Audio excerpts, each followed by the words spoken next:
Hi boys and girls, thank you for coming and joining me for this special story. So some of you might remember this story, we've read it from our special book bag, but this story is called The Giant Jum, and it was written by Ellie Willard and Benji Davis. Let's have a look and see what adventure it takes us on today. The Giant Jum was a grumpy old grouch who was constantly grizzling and grumbling. And when he was hungry, he'd slobber and slouch and say, "Oh, my tummy's rumbling." "Fee," he said, and "Fie," he said. "Foh," he said. "Fum. How I pine, how I wish for a child on a dish. Little children are yummy, yum, yum." And he thought of a tale that his brother had told of a beanstalk and a boy known as Jack.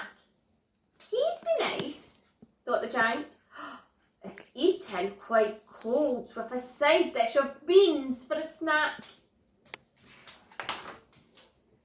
He strode through the land with such thunderous stomps that the trees started shaking and swaying. Through fields and forests, through rivers and swamps, and to gardens where children were playing. "Fum," he said. "Foh," he said. "Fie," he said. "Fee.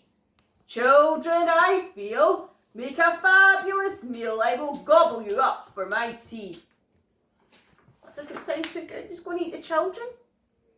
But the children said, "What a magnificent man! You're so marvellously magic and tall." And they said, "Will you help us? We're sure that you can. Oh, please, will you fetch us our ball?" The giant said, "Well, I suppose it won't hurt, but soon have no fear, I'll be back. You'd be scrumptious if eaten with cream for dessert, just as soon as I've gobbled up Jack." "Foh," he said. "Fum," he said. "Fee," he said. "Fie. Children taste nice mixed with pasta or rice, and they're perfect when popped in a pie." Oh no, he's a grumpy giant, isn't he? But the children ran up and they yelled, "Look at that! Up there in the leaves, can you see? Oh, please, will you help us and rescue our cat? It's got stuck up that sycamore tree." The giant said, "Well, I suppose it won't hurt, but soon have no fear, I'll be back. You'd be scrumptious if eaten with cream for dessert, just as soon as I've gobbled up Jack." "Fie," he said. "Fee," he said. "Fum," he said. "Foh. My very best treat is some children to eat. I will start at the littlest toe." But the smallest boy whispered, "My legs are so sore," and he slumped to the ground and he cried, "Oh, I can't make it home. I can't walk anymore. Oh, please, will you give me a ride?"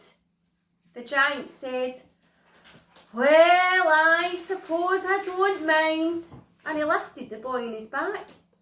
The boy said, "I love you. You're wonderfully kind. And what's your name?" "I'm Jack." Uh-oh, the giant's met Jack. Do you think he's going to eat him? "Fee," he said. "Fie," he said. "And little Jack's snack, is that right? I'll plump you and stew you, I'll gulp you and chew you and gobble you up in one bite." But the children said, "Oh, no you wouldn't. We think you've made a mistake. You're such a kind giant, you couldn't. Nice giants always eat cake." Oh, so the giant turned out nice and friendly after all. He wasn't really going to eat up the children. I hope you enjoyed that story. Bye, boys and girls.